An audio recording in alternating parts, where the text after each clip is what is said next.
A new PCR laboratory in Plovdiv is strengthening disease detection and improving outbreak response across the central and southern regions of Bulgaria. Наличието на съвременна молекулярна диагностика, високи стандарти за биологична безопасност позволяват подобряване на способността здравната ни система да реагира на епидемични взривове.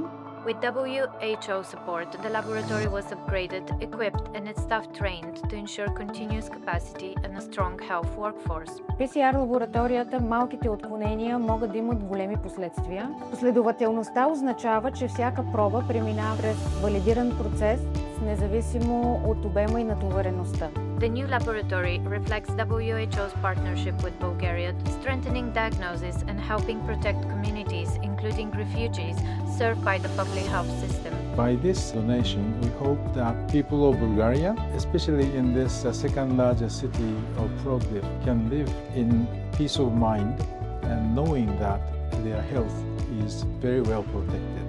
Together, these efforts contribute to a more resilient health system for Bulgaria and beyond, delivering healthcare for all. We need to get it done at the local level to ensure the national health security and the global health security.